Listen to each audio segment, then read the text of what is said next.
Efendim hayırlı akşamlar. Sesimizin ulaştığı bütün dostlara, yürek dostlarına Kudüs TV'den selamlarımızı, sevgilerimizi iletiyoruz. Yine bir Doğu Türkistan özel programında daha sizlerle birlikteyiz. Bugün de İslam ümmetinin yetim kalmış coğrafyası, Doğu Türkistan'ı, Türkistan'ın farklı boyutlarını çok değerli konuklarımızla konuşmaya, söyleşmeye devam edeceğiz. İnşallah bugün stüdyomuzda Profesör Doktor Sultan Mahmut Kaşgarlı hocam, çok değerli hocam ve Abdurrahim Can hocamla beraber Doğu Türkistan'ı, Doğu Türkistan'daki zulmü, sonrasında Doğu Türkistan'ın kültürünü, sanatını, edebiyatını inşallah konuşmaya çalışacağız. Hocam hoş geldiniz. Hoş bulduk. İyisiniz inşallah hocam. Elhamdülillah. Elhamdülillah. Siz de hoş geldiniz hocam. Allah razı olsun. Bizi kırmadınız, geldiniz. Hocam programa başlayacağız. İnşallah Doğu Türkistan'ı farklı boyutlarıyla ele almaya çalışacağız ama yani son 1-2 gün, gerçi hani yıllardır zulmün olduğu o coğrafyada 1-2 gündür yine problemler var. 8 Doğu Türkistanlı, Uygurlu yine şehit edildi. Yani isterseniz onlarla başlayalım hocam. Önce Doğu Türkistan'ın bugününü, şu anki zulmü, şu anki atmosferi sizinle konuşmaya başlayalım. Daha sonra kültürüne, sanatına geçeriz isterseniz hocam. Tabii pardon hocam, ben sizi kısaca tanıtayım. Kitabınızdan da bahsedeceğim. Doğu Türkistan'a gelmeden önce kendinizden bahsedin hocam. Yani sürgündeki Türkistan, Doğu Türkistan hükümetinin parlamentosunun başkanısınız. Bence siz önce kendinizden bahsedin hocam. Teşekkürler. Bu Kudüs TV'nin Mazlum Doğu Türkistan Evet. halkıga, yani İslam dünyasının bir parçası olan Doğu Türkistan'a ilgi göstermesi, bizni bugün bir yere teklif edip Doğu Türkistan'ın sorunlarını dile getirmemizni sağlaması beni çok heyecanlandırdı. Bunun için Kudüs TV rehberliğine, çalışanlara ben gönülden çok teşekkürlerimi sunuyorum. Eyvallah. Allah razı olsun. Şimdi Doğu Türkistan, şimdi İslam dünyasının, Türk dünyasının kanayan bir yarısıdır. Evet. Doğu Türkistan'da bugün Çin zulmü şiddetli bir şekilde devam etmektedir. Evet. Bu geçen senelik bir yılın Doğu Türkistan'da olup bitenlerini konuştuğumuz zaman her ayda bir katliam, Evet. her ayda insanların öldürülmesi cereyan etmiştir. Mesela 3. aylarda Evet hocam. geçen senenin Maralbiş'teki katliam. Evet. Sonra bu Mayıs ayında Turpan'ın Piçan elçisindeki bir katliam. Evet. Ondan sonra Kağılık'ta yüz bergen katliam. Yani Kağılık Kaşgar vilayetinin bir elçisi.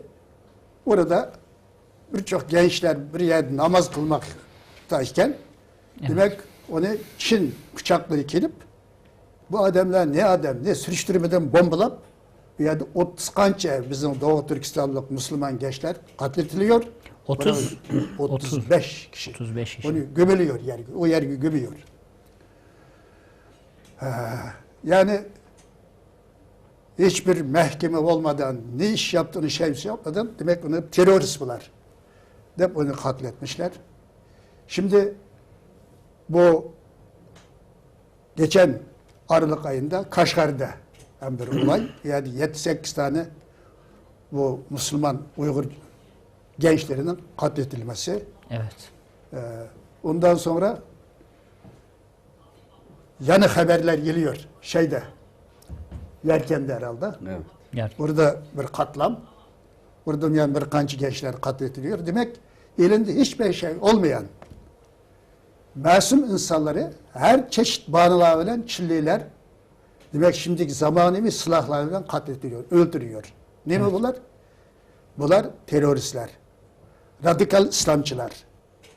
milli ayrılıkçılar şeklinde olağa öyle bir betnamlarını yüklemek suretiyle öldürüyor. Yani orada bir fikir hürriyeti degen mesele mevcut değildir.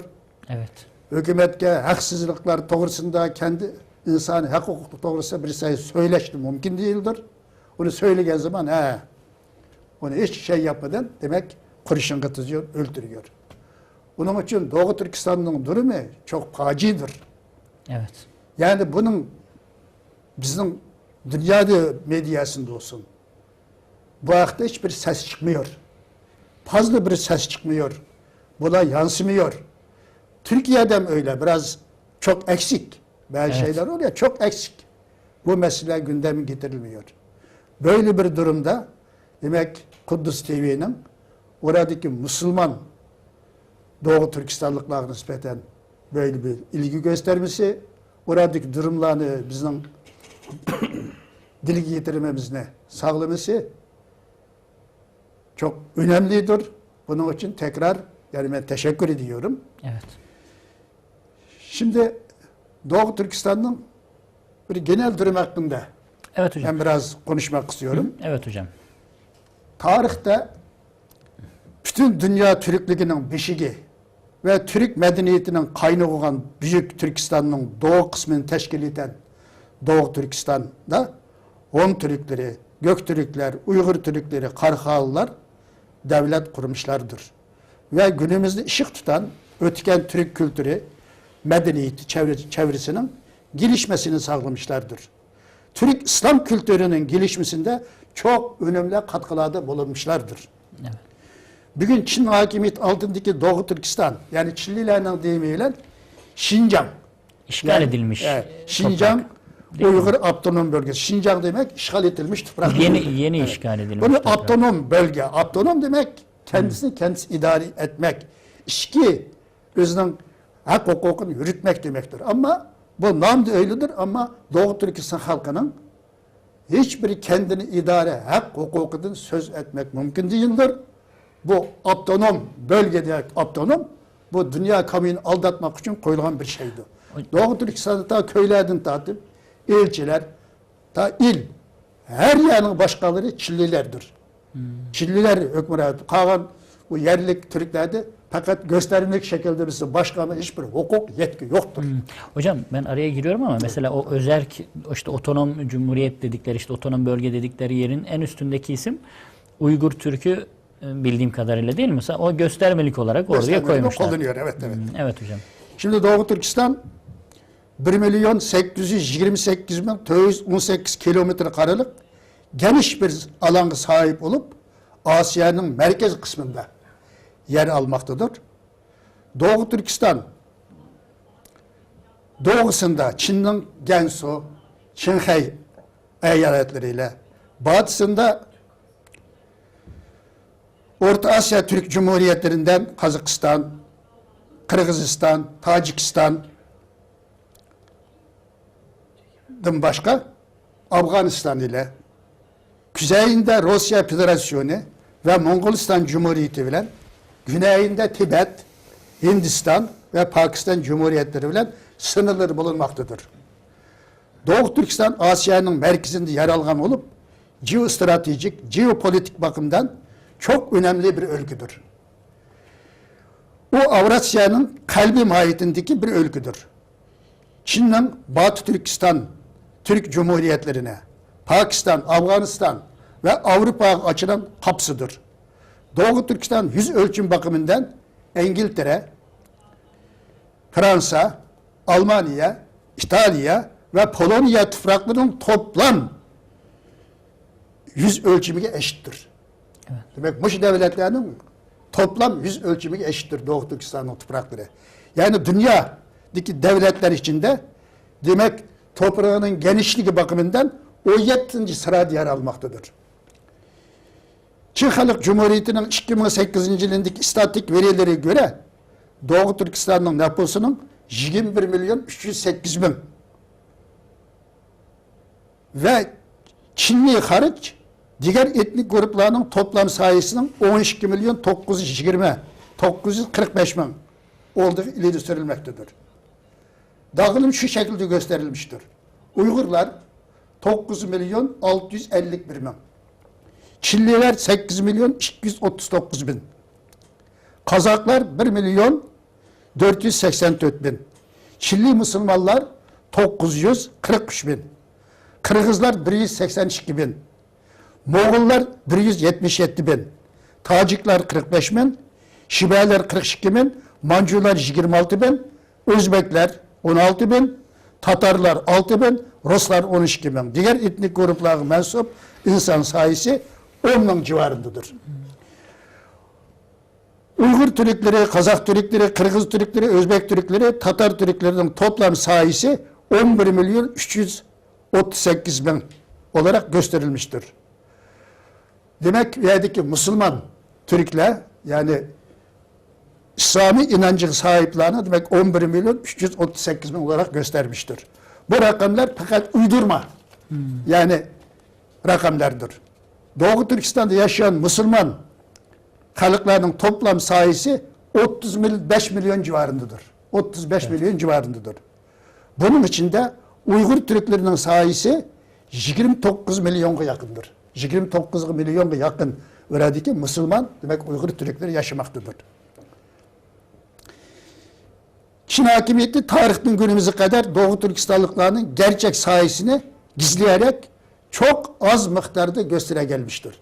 Yani bir taraf dünyadaki istatistik uzmanlarının, araştırmacılarının ortaya koygan fikirleri göre demek Çin Doğu Türkistan'daki Türklerin sayısının 3'ten 1 kısmını gösteriyor, 3'ten 2 kısmını gizliyor.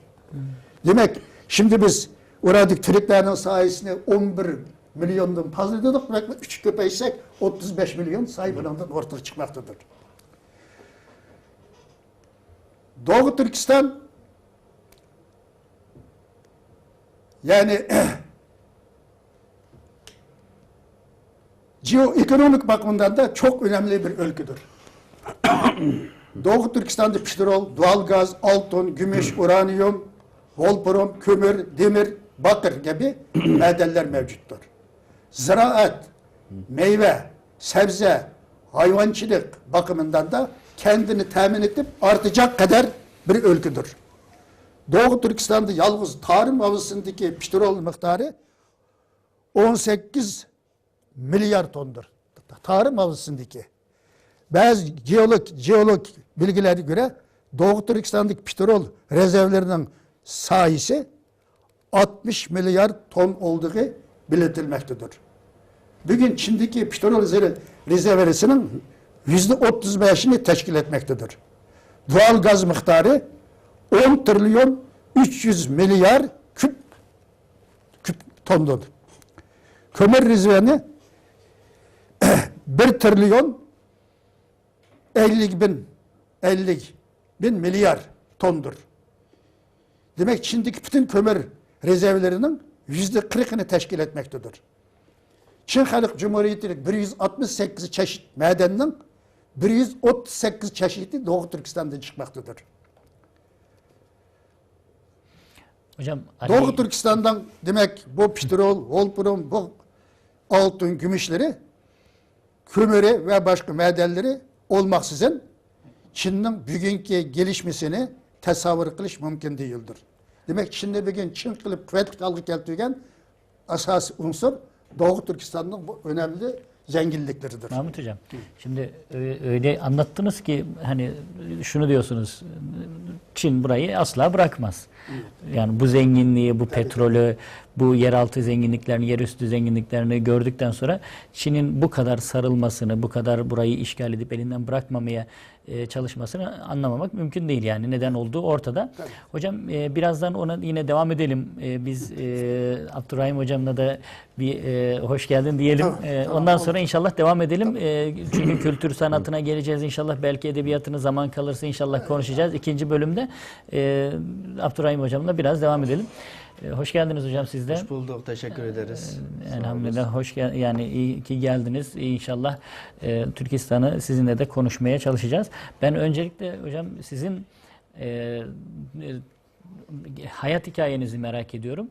Siz burada mı doğdunuz? Türkistan'dan Ben doğdunuz.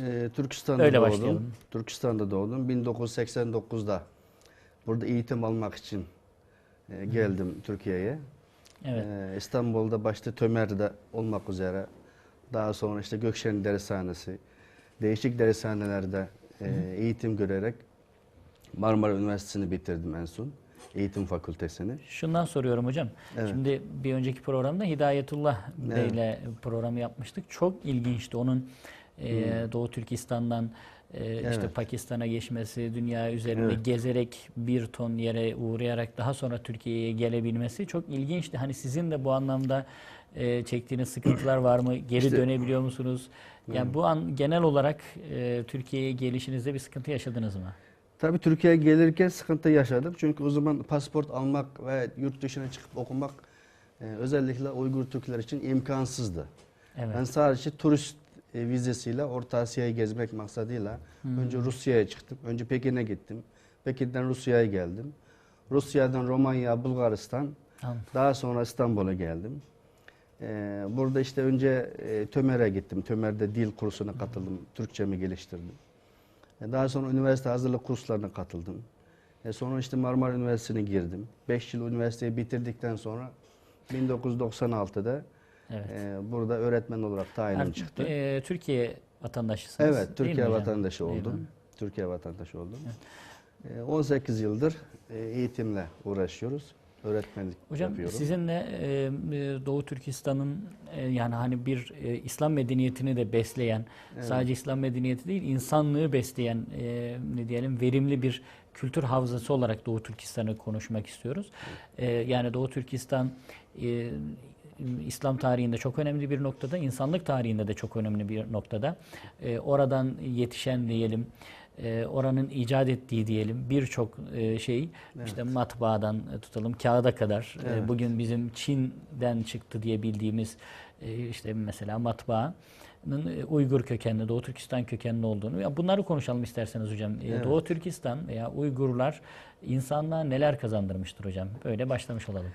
Şimdi eski ismiyle Türkistan, şimdiki ismiyle Doğu Türkistan diye ayırdığımızda Uygur Türkleri sadece Türkler için değil, sadece Araplar için değil, dünya medeniyetine çok büyük katkılar sunmuştur. Evet. Ne gibi katkılar sunmuştur dersek, yeryüzünde ilk yerleşik hayatı geçen Uygurlardır.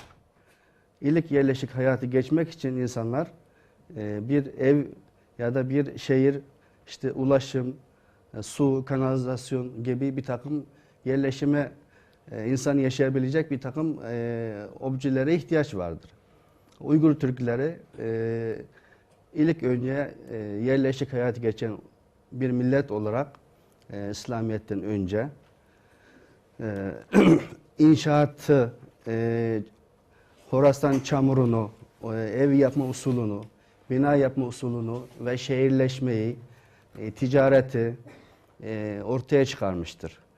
Uygurlar arasında para değil, malın mala değiştirilmesiyle bir ticari sistem ortaya çıkarmıştır. Daha sonra bunu yazma ihtiyacı duyuluyor. Daha sonra kağıda icat ediyorlar. İşte bu dut ağacının yaprağından kağıt imalat ediliyor. Bu kağıt imalatı işte başta Çin'e ipekle değiştiriliyor. Daha sonra işte başka ülkelere, o zamanki imparatorluklara ve dünyadaki kağıt ihtiyacı olan, işte devlet sistemine ihtiyaç olan kağıt sistemi icat ediliyor. Daha sonra bunlar mürekkep ihtiyacı icat ediyorlar. İşte bu kağıtın üstüne yazı yazmak için mürekkep icat ediyor. Kamış kalem, yani eskiden işte normal kalem yok. Kamıştan yazı yazılıyor ya da tavuğun şeysinden yazılıyor, kuyruğundaki şeyden yazı yazılıyor. Düvette batırma. Evet. Bunları icat ediyor. Yani ilim, fen ve medeniyetin gelişmesi için kalem, kağıt, mürekkep ve bunları icat ediyor. Biz bunların hepsinin hani Çin menşeli olduğunu, Çin'den icat edilip dünyaya yayıldığını biliriz hocam. Bunlar Çin menşeli değil, aslı Uygur. Uygar adı üstünden geliyor. Uygar demek Evet. hareket eden. keşfeden, icat eden, yani bir şeyi canlandıran bir anlamı var bunun. Hangi dil? Uygurca'da mı hocam? Yani şimdi Uygurcu diyoruz, eski ismi yani medeniyet demektir. Uygar demek bir Uygarlaş- medeniyet, Evet. bir kültür, bir hareket halinde olan bir şey demek. Yani bir topluluk demektir. İşte ilk topluluk olarak ilk yerleşik hayatı geçmiş. Kağıt, matbaa, yazı, mürekkep, ihraç yapmış. Bunu daha sonra işte Çinlilerle ticareti geliştirmişler. İpek yolu biliyorsunuz. İpek yolu ta Orta Asya'dan işte Avrupa'ya kadar, Orta Doğu'ya kadar ticaretin geçtiği bir yoldur. Hocam araya giriyorum ama Turfan Evet. Doğu Türkistan'da mıydı? Turfan Doğu Türkistan'ın büyük bir vilayeti. Evet. Şimdi önceki gün Evet. dünkü olması lazım. Akit'te, Yeni Akit'te Mehmet Kaplan Hoca bunu yazmıştı. Evet. Böyle bir oradan girerek Turfan'da mevsim üzerinden giderek Evet. orada Turfan'ı anlatmıştı. Doğu Türkistan'da yani. Turfan Evet hocam. enteresan bir şehir biliyorsunuz. Çok ilginç. Aynen Arap çölü gibi büyük bir çöl. Suyun ve sıcaklığın işte 40 derecenin üzerinde, 60 derecenin üzerinde olduğu bir bölge. İnsanlar evde yatmazlar, evin duvarının üstünde yatarlar ya da dışarıda yatarlar sıcaklıktan. Evet. Ancak o sıcaklıkta borularla evet. binlerce yıl öncesinde belki denilen o borularla ki kaç bin kilometre diye söyleniyor. Evet. Sular getirilmiş oraya. Karız sistemi diye bir sistem icat etmişler. Eskiden boru da yok, şey de yok. Yerin altını kaç yüz metre yerin derinliği de kazıyorlar.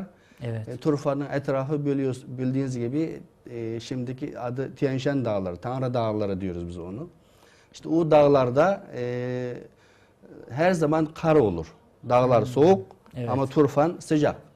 Dağlarda biriken kar suları, yağmur suları havuzda birikiyor.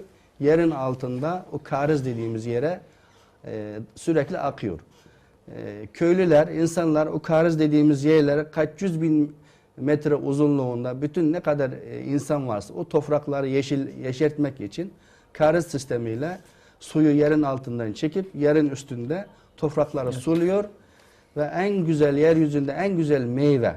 Evet. En oradan, güzel o Turfan'da evet, mevsim Turfan'da diye ismi oradan gelir. Oradan geliyor. Yani her türlü meyve oradan çıkıyor. Evet. Yani meyvenin dışında buğday, mısır ve insanların temel ihtiyacı olan diğer Hocam o su şeyler de kanalları az çıkıyor. önceki bahsettiğiniz su kanallarının işte 2500 Evet. yıllık olduğu hala Doğrudur. kullanıldı. Yani bugün Evet. dahi kullanıldığı Doğrudur. ve hani o su kanallarının uzunluğunun Türkiye'nin 2 katı uzunluğuna Evet. denk geldiği söyleniyor. Doğrudur. Yani topraklarımızın Türkiye'nin 2 katı olduğumuzu düşündüğümüzde bu kariz sistemi Uygur Türklerinin yaşadığı, yerleşik hayat geçtiği bütün bölgelerde bu sistem kullanılarak içme suyu, işte toprak sulama, Evet. hayvancılık ve diğer işlemler bu su kanalları vasıtasıyla keşfedilmiş.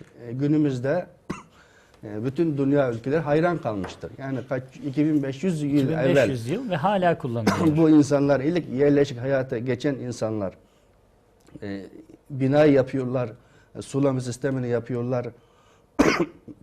Buna çok hayran kalmışlardır. Yani bugünkü teknolojiyle bile veya bugünkü hatta imkanlarla bile finanse etmek bile çok güç. Yani Türkiye'nin 2 doğrudur. katı uzunlukta bir kanal yapıyorsunuz ve çok devasa büyüklükte kanallar yani Evet. suyun geçebilmesi için bunları finanse edebiliyorsunuz, bunu düşünebiliyorsunuz ve 2500 yıldır hala kullanılabiliyor.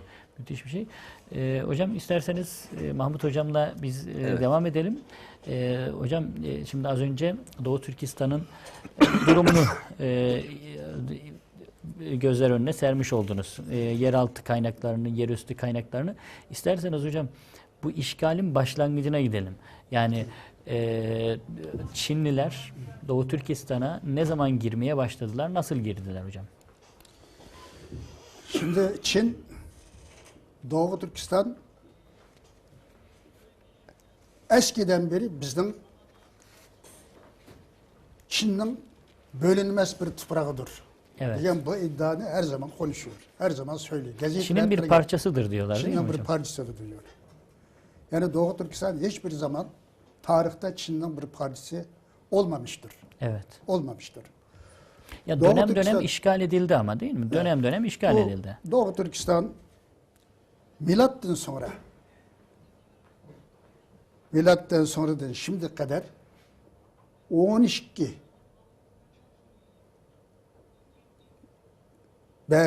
devlet, Evet. imparatorluk, 12 yani devlet ve imparatorluk olarak 12 tane devlet kurmuşlardır. Tarihten beri kendisine hakim olup özgürce yaşamışlardır. Evet. Ama Doğu Türkistan'a Çin her zaman göz dikmiş. Çünkü Doğu Türkistan çok zengin bir toprak. Evet, az önce Doğu söylediğiniz gibi. Türkistan'dan söylediğim gibi. Onun için milattan önce de Doğu Türkistan'a bir iki defa işgal etmek için uğramış. Lakin Doğu Türkistan halkının ona karşı koyması, Çin'in bu istila hareketine karşı büyük bir karşılık görse neticesinde Doğu Türkistan'dan kovulmuştur. Evet. Bu istila planları gerçeklemiştir. Şimdi bu istilanın en büyüğü milattan sonra 751 yılında demek Çin Tang Handallığı, Tang Sülalesi devrinde Türkistan'a büyük bir yani Türkistan'ı işgal etmek için büyük bir hücumu geçmiştir. Çok sayılı ordu birlikleriyle yani hem Doğu Türkistan hem Batı Türkistan. Evet. Bu iki Türkistan'ı işgal etmek için büyük bir saldırı geçmiş. O 751. senesinde Arap İslam ordusunun komandanı Kutaybe Kutaybe ve başçılığındaki Müslim. Arap İslam ordusu ve Uygur karlıklardan ibaret Türk ordusunun işbirliği neticesinde Çin'in bu 751. yıldaki bu Doğu Türkistan'a kıygan bu hücumu büyük Talas, bir Talas'ta pişirmiştir. değil mi hocam? Evet. Talas Vadisi'nde demek için büyük bir mağlubiyet uğramış. Yani biçt olmuş Çin'in askeri kısımları. Birçok askerler ölmüş. Kaç onun askerleri esirge düşmüş. Kaç generalleri ölmüş. Kaçları kaçmış Çin'den.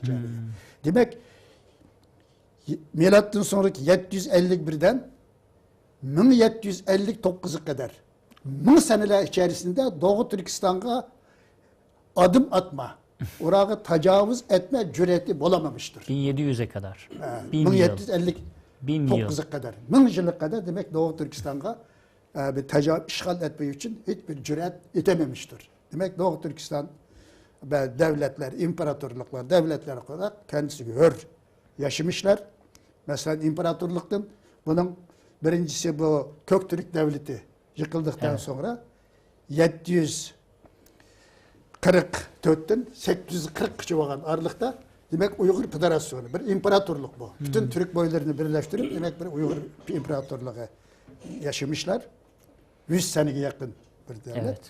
İkincisi demek İslam dininin Arap Yarımadası da meydana gelişi. Hazreti Muhammed Aleyhisselam'dan ki önderliği de İslam ordularının demek bu Arap Yarımadası'nın dünyanın her yerinde İslam'ı yaymak için çalışmaları neticesinde demek İslam dini yavaş yavaş demek Doğu Türkistan'a mı gelmiş, elçiler gönderilmiş. Yani İslamiyetini anlatacak elçiler.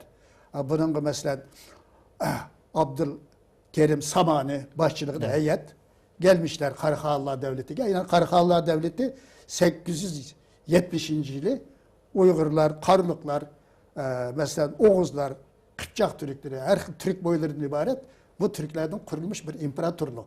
O bütün Türkistan'ın umumi kısmını idare altına alan, Türkistan'ın asas kısmını idaresi alan bir imparatorluk. Sonra bu Arap, İslam elçileri geldikten sonra o zamanki Karahanlı Devleti'nin hükümdarı Satuk Bırakhan olanı kabul etmiş. Nedir bu din? Anlatmışlar. Sonra demek Satuk Bırakhan bu dinin hakikaten hak dini olduğunu, doğru din olduğunu anlamış.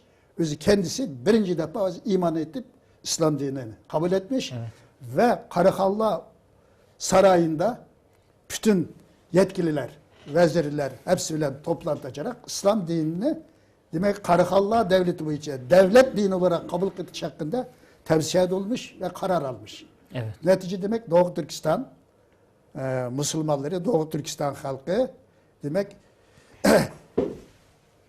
yani 932 senesinde yani 10. yüzyılın birinci yarısında Evet. demek İslam dini bilen şereflenmiş. Ve bu İslam dini Karahanlı devletinin kültürünü, onun medeniyetini geliştirmede çok önemli rol oynamış. Demek bu dönem demek İslamiyet'ini kabul kıldıktan sonra Karahanlı devletinin kültür bakımından bir zirveye ulaşmış devir olmuşuz. Evet. Bu devirde demek Sultan Sadık ismini Abdülkerim, Evet. Abdülkerim Sadık Buğrahan diye değiştirmiş. Bu İslamiyet için büyük hizmet yapmış. Kaşgarlı Mahmud, bu dönemin büyük alimi.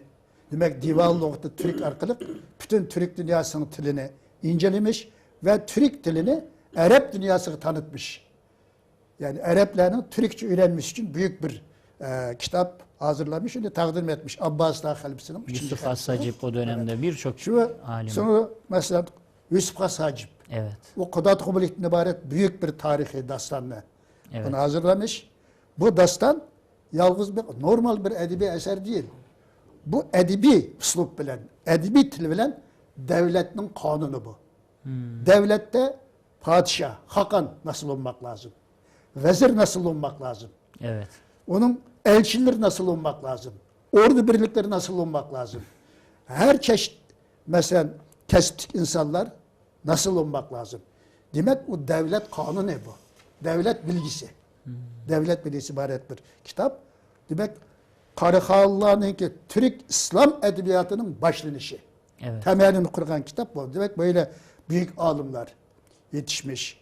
Farabi yani çok büyük alimler Farabi. demek bu devirde yetişmiştir. Şimdi demek benim söylediğim gibi demek büyük imparatorluklar kurup bağımsız hür yaşamış bu Doğu Türkistan. Sonra 1759'da bu Manchu Çin İmperiyesi önce bu Cungar Hanlığını onu bir taraf etmiş. Sonra Doğu Türkistan'a işgal başlamış. Bu işgalın asası şeysinde demek zor ordu birlikleri öyle şey yapmış. O zaman Doğu Türkistan'ın içinde demek mezhep çatışması ondan önce. Çünkü vaktinde Batır Erşi Han başçılığındaki Seydiye Hakanlığı esli geldirilmiş. Ama o zaman da iki mezhep yani İşkiye ve yani iki mezhep ayrılmış yani veya insanların iki mezhep ayrılmış. Sakiye, İşkiye diye iki mezhep. Evet. Yani bunlar Karadağlı, Akdağlı. İki bölünmüş. Büyük mücadele birbirini kesmiş, öldürmüş. 10 binler, 100 binler adamlar ölmüş. Demek bu devletin beli fikirmiş fenomen. Evet. Demek bu mezhep kaygısından olmuş yani. Ondan sonra bunun da yararlanan Çin demek 1 milyondan fazla oradaki Müslüman Türklerini öldürmek suretiyle demek Doğu Türkistan'da 1 milyon. 1 milyondan fazla demek Müslüman veya'daki Doğu Türkistanlıkını öldürmek suretiyle demek 1759'da Doğu Türkistan'ı işgal etmiş. Lakin işgalga Doğu Türkistan halkı hiçbir zaman razı olmamış. Özünün hür bağımsız yaşamak için müdahalesini devam ettirmiş. Yakup Hanların Oradaki mücadeleleri evet, var. oradaki bu 1800'lerin işgalını demek Yakup Han Bedevlet zamanında. Yani Evet. Doğu Türkistan'da Çin Manchu hakimiyetine karşı büyük bir ayaklanma. 1800'lerde değil mi hocam? Evet. 1863'te bu büyük ayaklanma oluyor. Evet. Sonra Yakup Han Bedevlet bu Kokan Hanlığı'ndan o da Doğu Türkistan'a geliyor. Doğu Türkistan bu ayaklanma neticesinde demek Çin Manchu ordusunu bir taraf ederek Doğu Türkistan'ın bağımsızlığını elde etmiş. Demek bu bağımsızlık 14 sene. Demek Osmanlı'yla da bu arada görüşüyorlar. Osmanlı'ya olan tabi olduğunu. Evet, Abdülaziz Han Demek adına Abdülhamid hutbe Han okutuluyor. hutbeler okutmuş. Evet. Bu devletini Rusya, İngiltere, Osmanlı İmparatorluğu tanımış. İngiltere'ye hatta bu Rusya'ya İstanbul'a elçiler göndermiş. Ve bu elçiler yardım istemişler. Yani oradaki Doğu Türkistan ordusunun kuvvetlendirmek için silah yardımı oluşu şey yapmış. O zaman Abdülaziz Han devrinde 2000 tane tüfek, 15 tane top ve askeri eğitim subaylarını göndermiş. Evet. Demek Yakup Han Bedevlet'in askeri kısımlarının şu zamanın seviyesinde modernleşmesi, kuvvetlenmiş için büyük çaba göstermiş. Demek bunundan İngiltere'de rahatsız olmuş. Çünkü Osmanlı ile tarihte bir büyük çekişmesi var. İngiltere'nin. Onun için onun da rahatsız. Demek Osmanlı daha da kuvvetlenecek şimdi. Doğu Türkistan o Osmanlı'ya şimdi tabi ekerliğini emir etti. Onun da Doğu Türkistan'dan emiri unvanını vermiş Osmanlı devleti. Sonra Rusya'da bunun tedirgin olmuş. Çünkü benim elimde Batı Türkistan var. Evet. Doğu Türkistan kuvvetlenip onlara destek verecek. Benim elimden Batı Türkistan çıkacak. Veya müstemlikiden ben de o müstemlik elimden çıkacak. Bu endişe veren sonra Çin mesela Manchu Çin İmperiyası yardım. Engelli'ye silah yardımı yapmış. Kredi Paris'e vermiş. Ruslar da onun yardımcı olmuş. Şuna olan bu 1877 senesinde demek bu yardımlarla neticesinde demek Doğu Türkistan 2. Manchu Çin istilası işgal etmişler. Yakup Han vefat ettikten sonra herhalde değil mi? Bir yıl Yakup kadar Han sonra. savaş cereyanı vefat etti. Çünkü Yakup Han bizim Kaşgar'ı duruyordu. Merkez Kaşgar'dı. Evet. Bu Çin ordusu, Manchu Çin ordusu ne denk geliyor? Bu Çin'in Yunnan degen bir ölüksü var. Evet. Güneyde. Orada Müslüman Çinliler isyan edilip bir Müslüman Çinli devlet kuruyor. Sonra Manchu Çinliler onu bastırmak için onun ordu birlikleriyle büyük savaş oluyor. O Çinliler de ölüyor. Sonra onlar bu ordu karşısında mağlup olarak 5000 adamdan Daho, Şavho diye kumandanlığı da bu Yakup Han Bedevlet'e demek iltica talebinde oluyor. Biz gibi bir başpanalık versiniz. Yakup Han kabul ediyor. Onların hepsinin silahlarını alıyor, yerleştiriyor. Doğu Türkistan'ın Müslüman Çinlileri. Evet. Sonra bu Manchu Çin hakimiyeti içinde şimdi ne yapacağız? Böyle oldu. Şimdi bazen de dedik ki bunu bırakalım. Çünkü bunun da çok insan da öldü, şey oldu. Bu yeri kayıtını işgal etmek mi zor? Orada büyük arazi, çöller var. Zor demiş.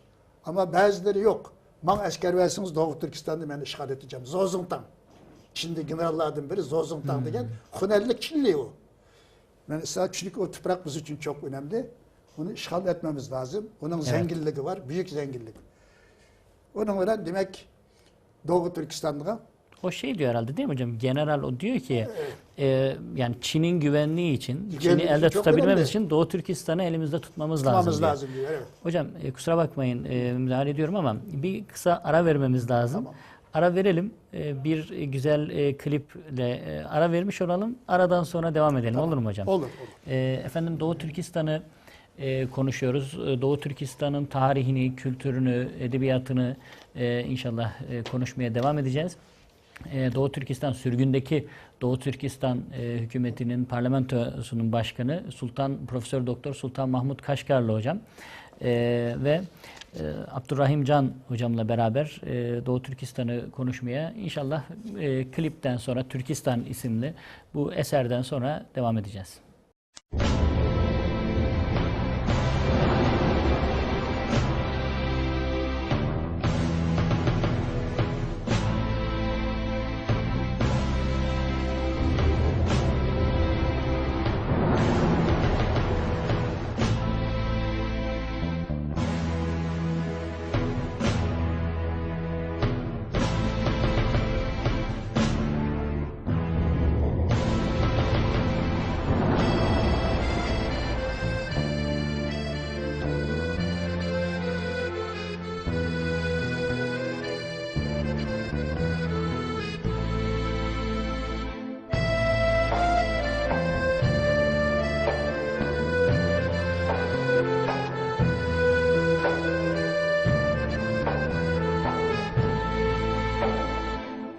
Güzel Türkistan sana ne oldu?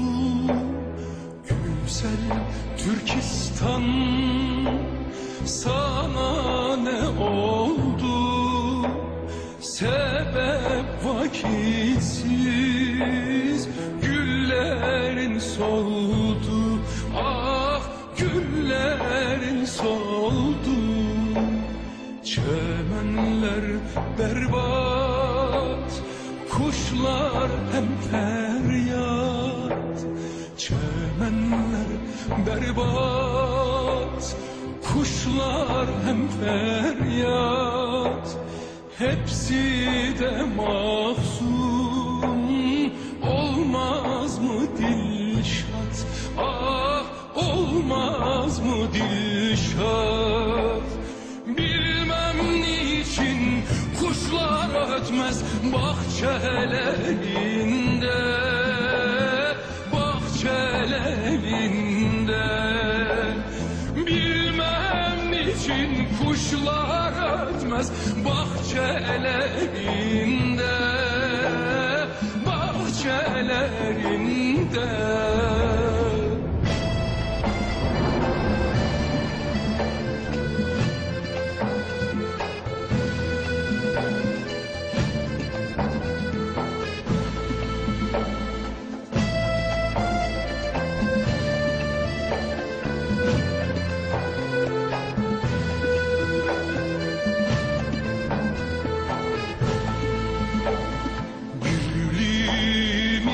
Birliğimizin sarsılmaz dağı,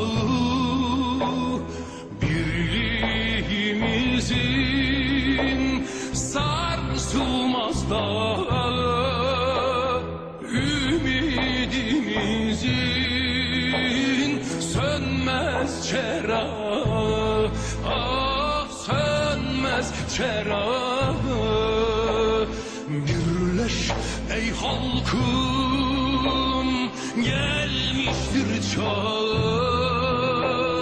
Birleş ey halkım, gelmiştir çağı. Bezensin şimdi Türkistan bağı, ah Türkistan bağı. Uyan halkım, bitsin artık bunca zulümler, bunca zulümler. Uyan halkım, bitsin artık bunca zulümler, bunca zulümler. Uyan bayram al, bitsin, kalbin uyansın. Kulluk, esaret, her şey yansın. Kur yeni devlet, düşmanlar üksün.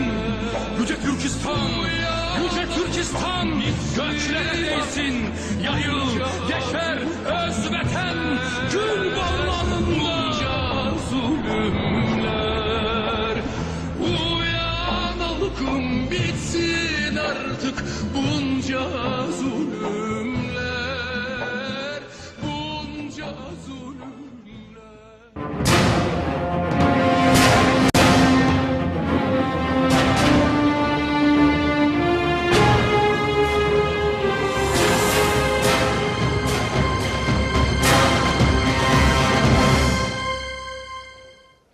Efendim tekrar hayırlı akşamlar.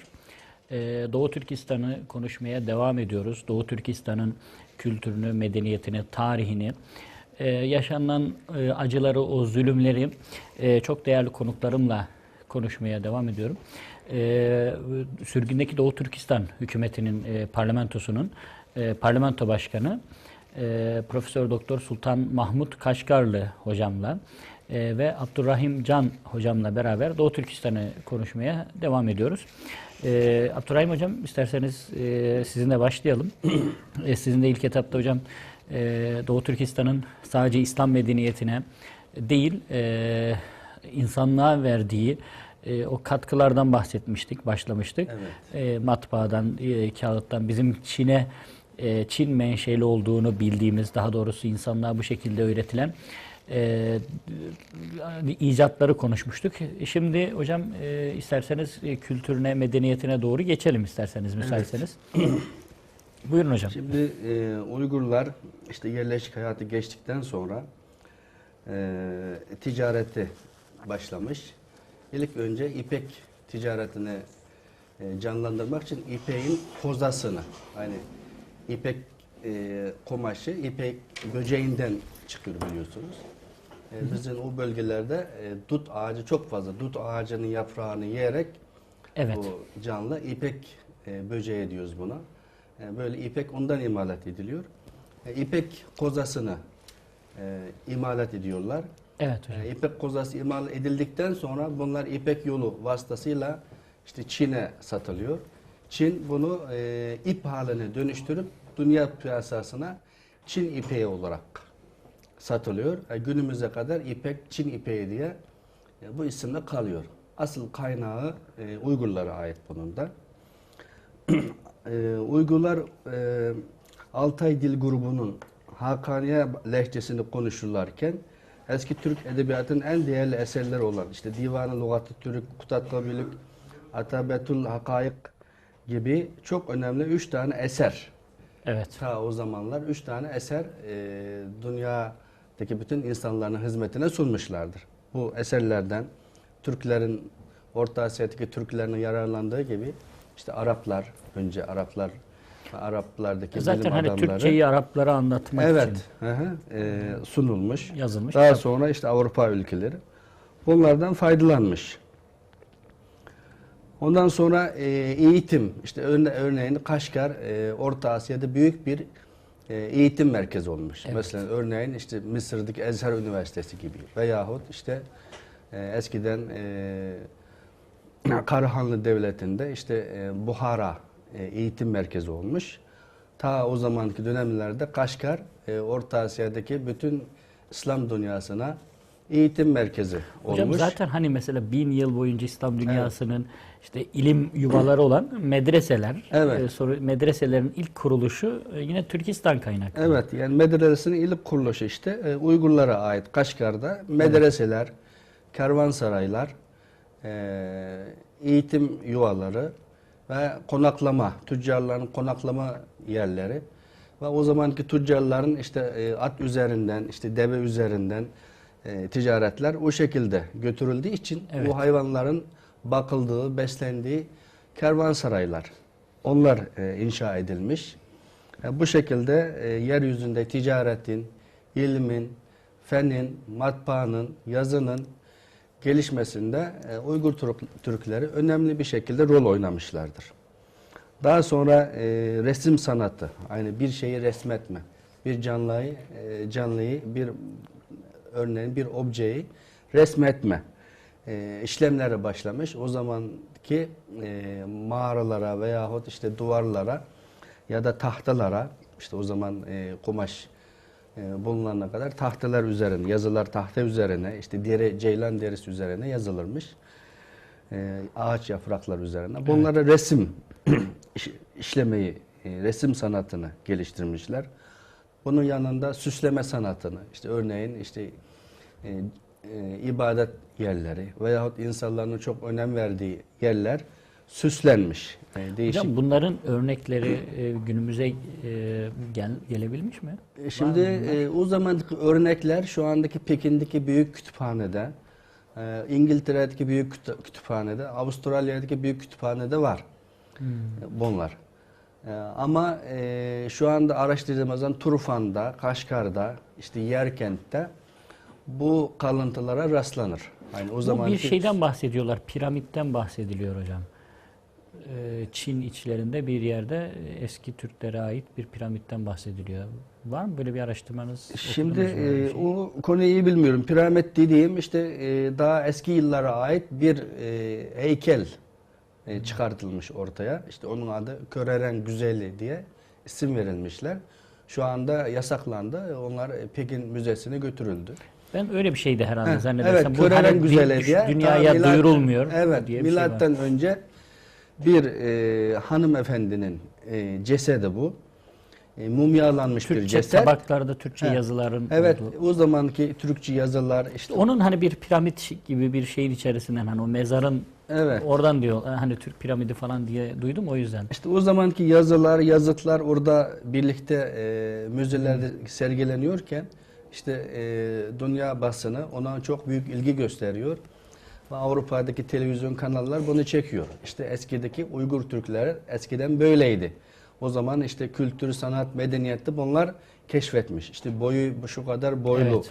Üzerindeki giydiği elbiseler dokunmuş diye bu Uygur Türklerin Yani bu şu popülaritesi artınca Çin hükümeti bunu kaldırdı şimdi. Yani şu anlama Yüzleri geliyor. muhafaza ediyorlar. Az önceki söylediğimiz Ziyaret şey. yasak yani. Tabii az önceki söylediğimiz nokta Evet. herhalde. Hani insanlığın bildiği işte Evet. şu icatlar Çinlilere aittir. Evet. Çin menşelidir diye bu ne diyelim bu buluntu diyelim Çin'in sakladığı, gizlemek istediği bu şey ortaya çıkartılırsa, açığa vurulursa Evet. bunların Çin değil de Uygur kökenli olduğu Çünkü da anlaşılmış bu olacak. bulunan buluntu bizim Uygur bölgesinde bulunmuş. Evet. Uygurlara ait, Uygur medeniyetine Türkçe yazılar ait Türkçe yazılar var. var. Böyle bir şey bu. Çin'i medya eden, Çin'i tanıtan bir şey olsa bir şey demezdi ama Uygurları tanıtan bir konu olduğu için onları şimdi yasaklamışlar. Müze ziyareti onları Hocam şimdi tekrar insanlar söyler misiniz? göremiyorlar. Neydi onun adı? O yasak Köreren güzeli. Körelen güzeli. Köreren diyorlar. Öyle bir isim vermişler ona. Evet hocam. Mumyalanmış. Daha milattan önce kaç yüz yıl önce yerin altında hiç çürümeden, bozulmadan bu şekilde kalmış Evet hocam. bir heykel. Ondan sonra Türkler yazıya, dile önem verdiği gibi edebiyata da çok önem vermiş. Mesela konuşurken şiirlerle konuşurlarmış birbirine. Şiirlerle konuşuyorlar. Ondan sonra müzik aletleri, değişik şekilde müzik aletleri, yani Türklerin en eski müzik aletleri bizim bu bölgede keşfedilmiş. Şimdi kullandığımız ud, işte üfleme ney, ondan sonra ney diyorlar. İşte ravab, tambur gibi değişik saz aletleri o zamanlarda varmış. Yani Uygur halkı kültür, medeniyete çok önem veren bir millet. İşte şarkı söylemeyi, işte oyun oynamayı, mesela düğünlerinde gençler işte sürekli toplanırlar böyle meşrep diyorlar. Bu şekilde hep canlı kalmışlar. Yani hareketli, canlı durmuşlar. Böyle bir millet. Şehircilikte dersek hakeza öyle. Tiyatro, müzik sanatına çok önem vermişler. Ben bu arada hocam araya gireyim. Farklı bir alana geçeyim. Siz Evet. devam edersiniz inşallah Evet. da. Siz hani diyorsunuz düğünlerde Evet. bunlar yapılıyordu. Siz orada ne kadar yaşadınız hocam? Ben orada 20 sene yaşadım. 20 yaşınıza 20 sene kadar yaşadım. oradaydınız. Yani oradaki gençler meşrep diye bir şeyimiz var. İşte düğün olur, düğün olması bile en azından haftada bir gençler bir yere toplanırlar. Bunun içinde şarkı söyleyen olur, saz aletleri getirilir, çalarlar, kendi aralarında oynarlar, kendi kültürünü, kendi medeniyetini yaşatıyorlar. Ve yıllardan beri bu şekilde yaşayıp gelmişler. Yani biz aslında Günümüzde bilmiyoruz. biraz biz iyi bilmiyoruz aynı. Tabii mesela. biz bilmiyoruz ama Evet. Türkiye'de de öyleymiş. Evet, doğru. Şu anda nasıl Türkistan'da? Görüşebiliyor musunuz hocam? Yani bu şu anda nasıl görüşüyoruz, oradaki, şu anda görüşüyoruz. hani bütün Yani- o baskılara rağmen diyelim sıkıntılara Yani şu anda rağmen. böyle insanların çok bir araya toplanıp bir şeyler yapılması hoş karşılanmıyor şu andaki vaziyette. Yani eskiden daha serbest zamanda gençler o şekilde düğün, cenaze, işte örf adet, büyüklere saygı, mesela insanlar düğüne geldiği zaman kendisinden yaşça büyük olanı ortaya oturturlar. Onlara Evet. saygı göstermek babından. Yaşlara her zaman yer verirler.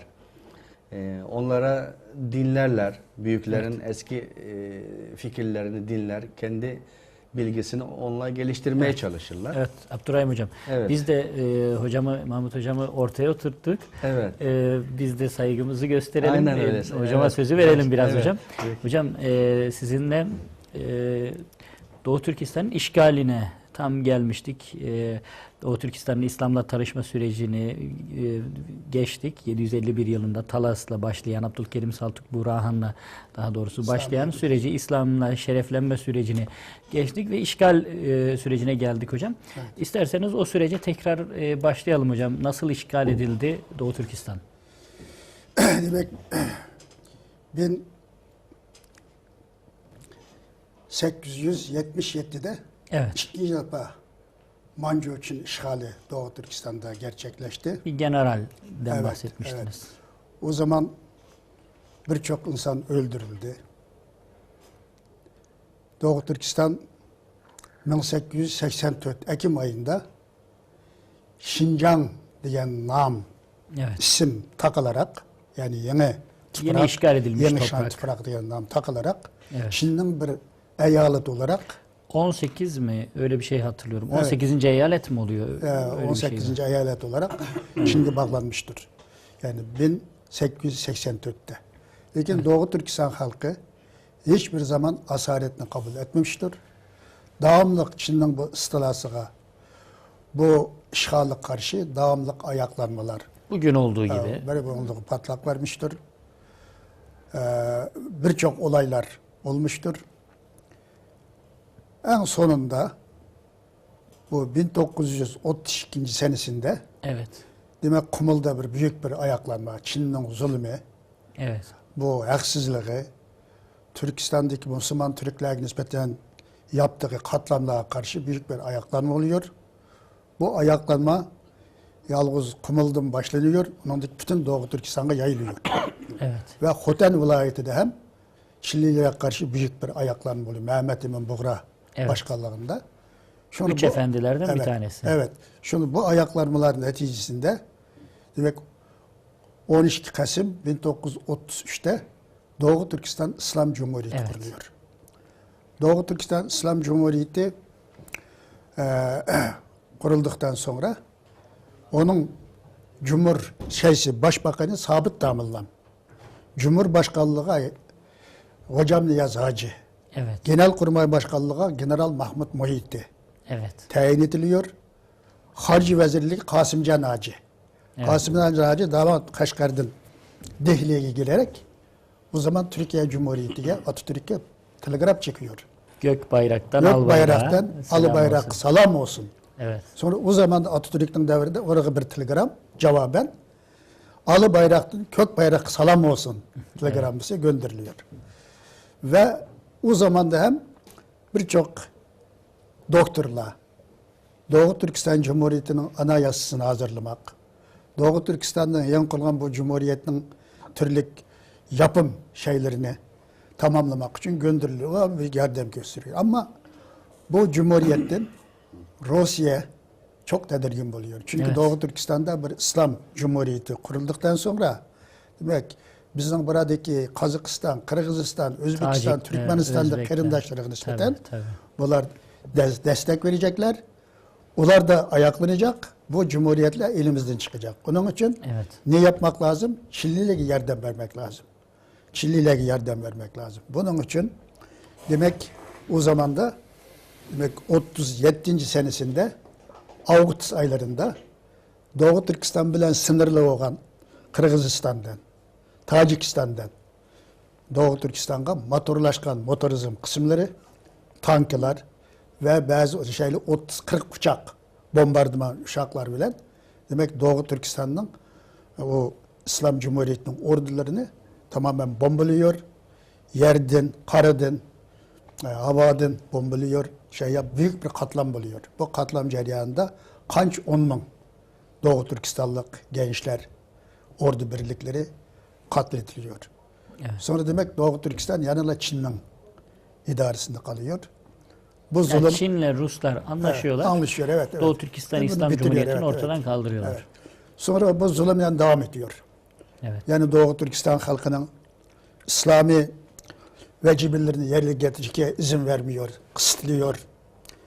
Ekonomik bakımdan zulüm yapıyor, vergiler daha çok vergilerinin miktarı aşırılıyor, zulüm. Yani ikinci sınıf muamelesi yapılıyor. Evet. Bunun karşı 1944 Ekim ayında Doğu Türkistan'ın kuzeyindeki Gili vilayetinin Nılık kasabasında büyük bir patlak veriyor. Ayaklanma oluyor. Bu ayaklanma Çinliler bastırı zorlanıyor. Evet. Birçok Çinlinin şeylerini bitiştirerek, onların silahlarıyla silahlanarak sonra 1944 5 Kasım gecesi Evet. hocam. Doğu Türkistan'dan şu an Golcu şehriye 3 koldan demek edin bu milli ayaklanmanın şeyleri, mensupları saldırıyor. 5 günlük şiddetli çapışmalar, 6 günlük çapışmalarda Golca şehrinin, il vilayetinden Golca şehrinin asas kısmı Çillilerden temizleniyor. Siz Golca diyorsunuz, biz Gulca değil mi Golca, hocam? evet. Evet. Demek 12 Kasım 1944 yılı Evet.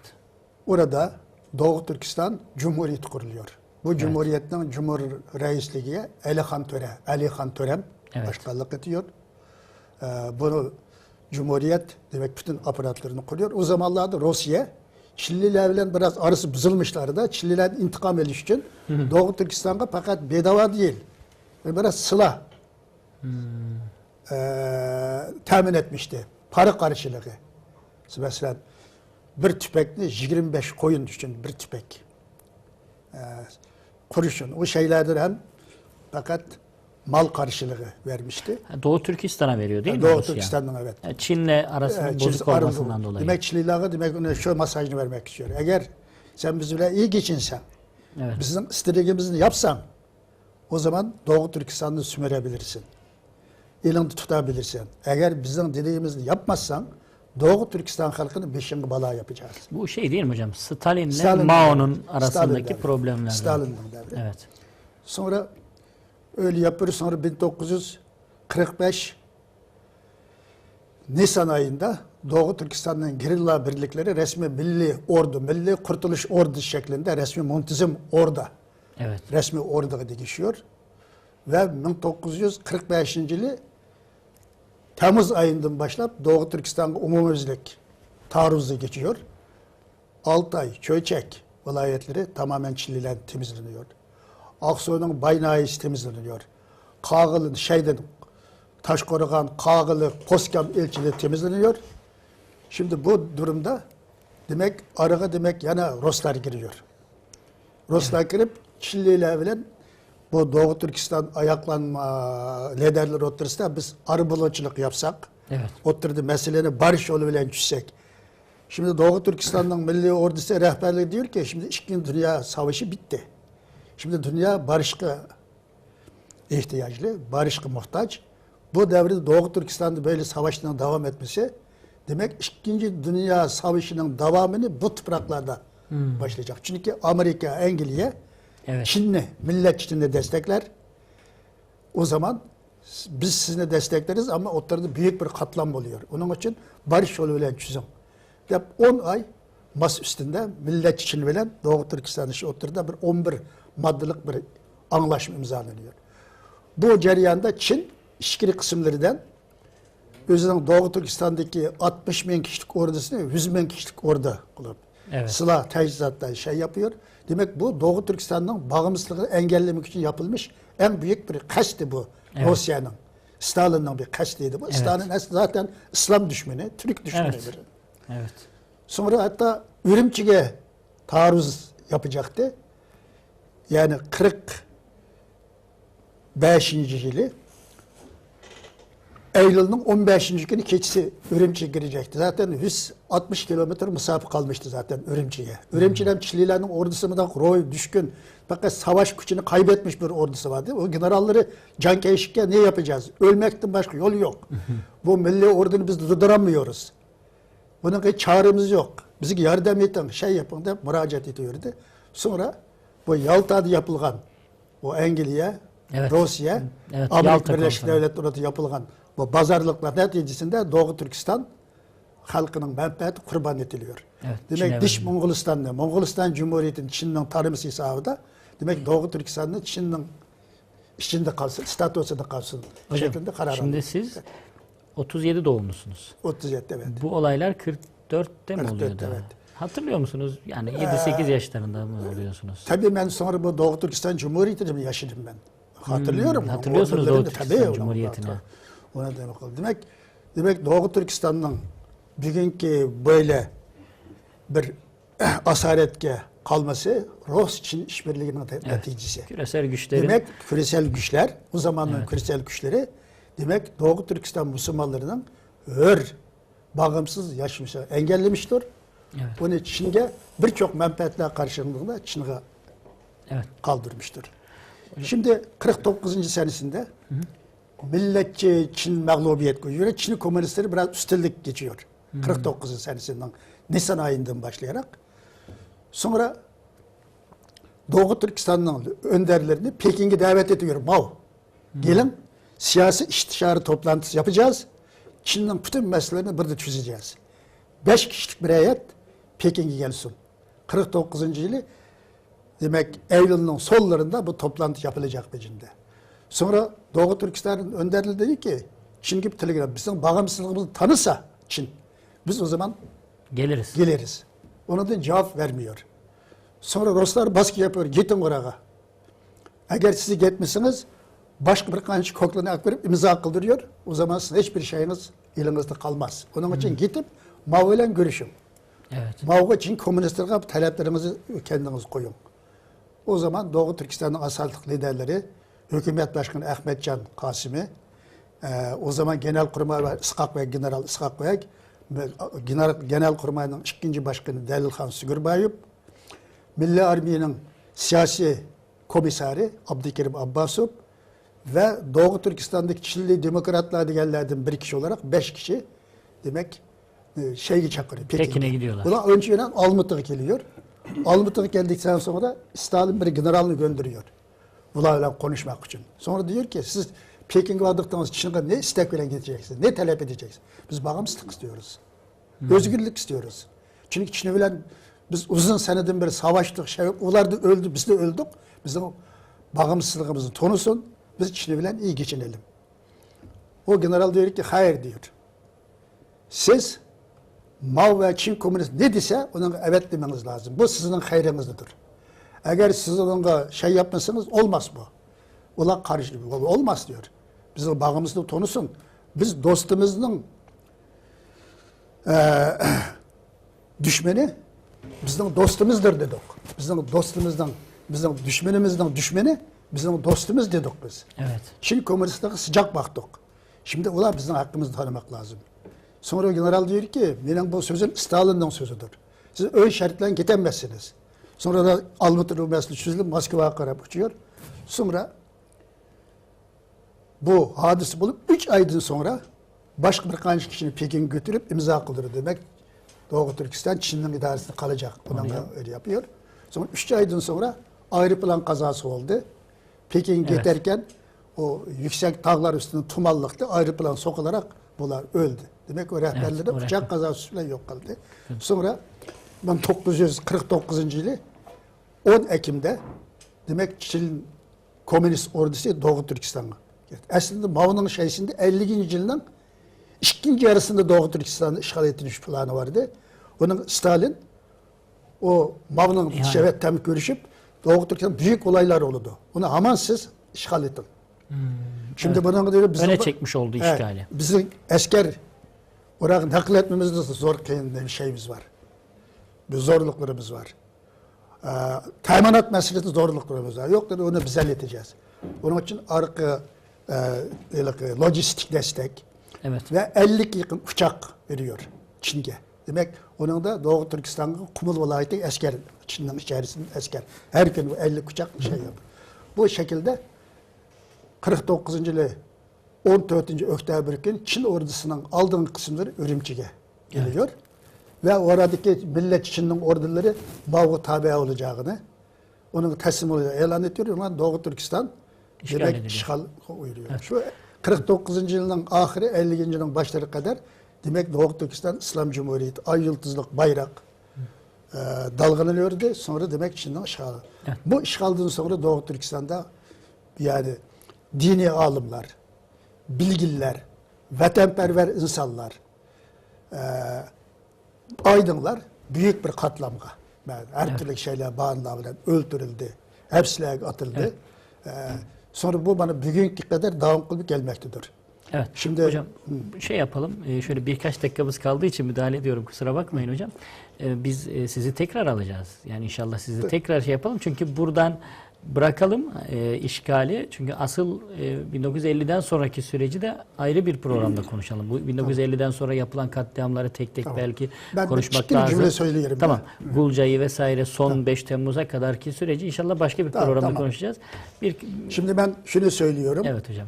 Bir gün Doğu Türkistan'da demek bizim Doğu kırındaşları dini vecibelerini getiremiyor. Evet Yere hocam. getiremiyor. Kısıtlı mı var? Zulüm mü var? Her şeyde. Bunu öldürüyor. Sonra ekonomik cihetten çok zengin olan yüzden Doğu Türkistan perişan aldıdır. Yoksulluk içerisindedir.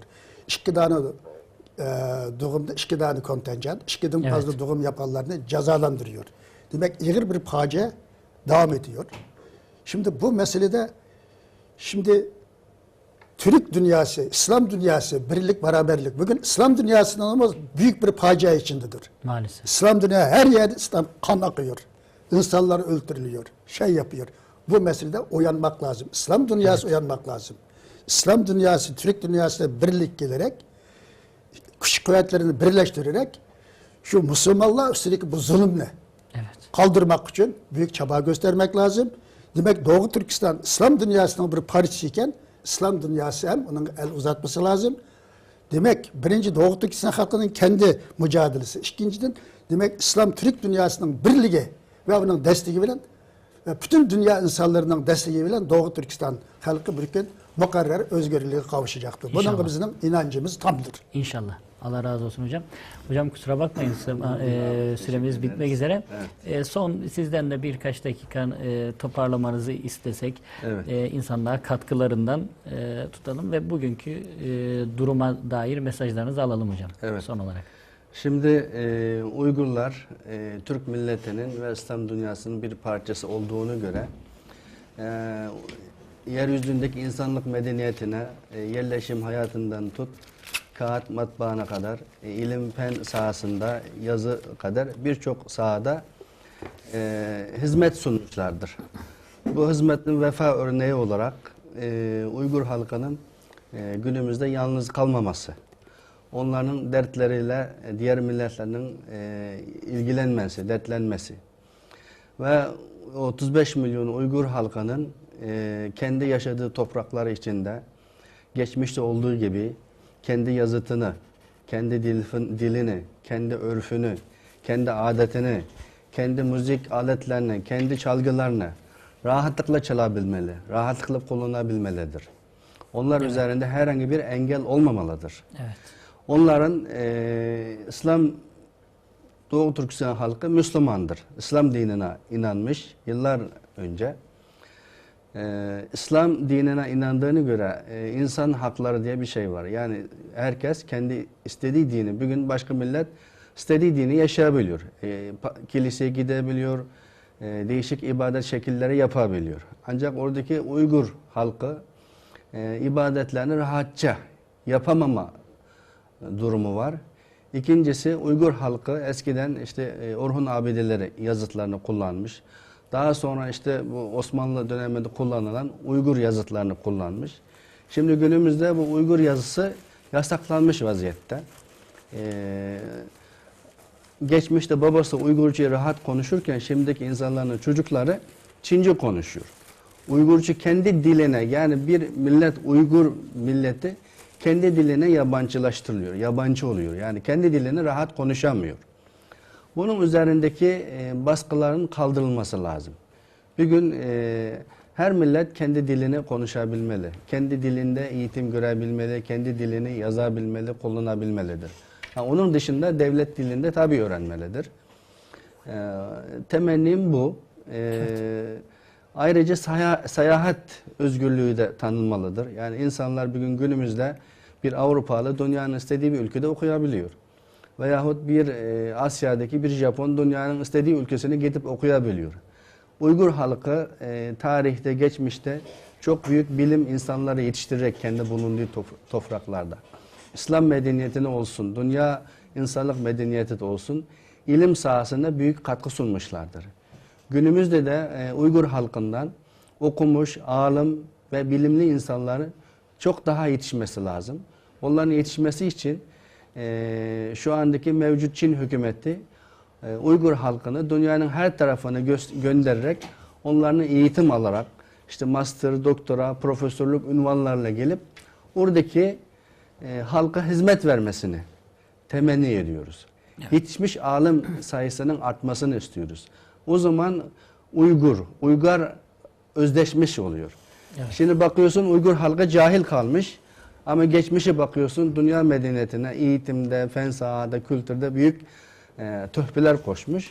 Ama günümüz 20. yüzyılında dünya uzaya, aya çıktığı zamanlarda, medeniyetin geliştiği zamanlarda Uygur halkı cahilleşiyor. Eğitimden, bilimden yoksunlaşıyor. İleri dereceye gidememiş. Büyük alimleri eskiden Yusuf Has Hacip ve Kaşgarlı Mahmut gibi dünyada yeryüzünde alimler azken, alim çıkarırken günümüzde gözü görünür bir vaziyette ciddi bir alimimiz yok. Evet. Bunların yetişmesi lazım. Bu yetişmiş alimler Orta Asya'da ve yeryüzündeki bütün insanlığa hizmet etmesini ve Uygur halkının işte birbirine özdeşmesini temenni ediyorum. Evet. Allah razı olsun hocam. Çok teşekkür ederim. Hocam sizden de Allah razı olsun. Çok sağ olun. Efendim bugün yine Doğu Türkistan'ı konuştuk. Çok değerli konuklarımızla beraber Doğu Türkistan'ı konuştuk. Doğu Türkistan'ın kültürünü, medeniyetini, sanatını, tiyatrosunu, resmini, bu anlamdaki bütün detaylarını araştıran değerli hocam Abdurrahim Can bizlerle birlikteydi. Yine Doğu Türkistan, sürgündeki Doğu Türkistan hükümetinin parlamento başkanı Profesör Doktor Sultan Mahmut Kaşgarlı bizlerle birlikteydi. Mahmut hocamın birçok çalışması var Doğu Türkistan'la alakalı. Bildiğim kadarıyla toplam yani 16 tane farklı kitabı var. Yüzlerce makalesi, dosyası var. Bir tane kitabı da benim elimde Doğu Türkistan Uygur Türklerinin Hürriyet ve İstiklal Mücadelesi diye hocamın yeni çıkmış bir kitabı.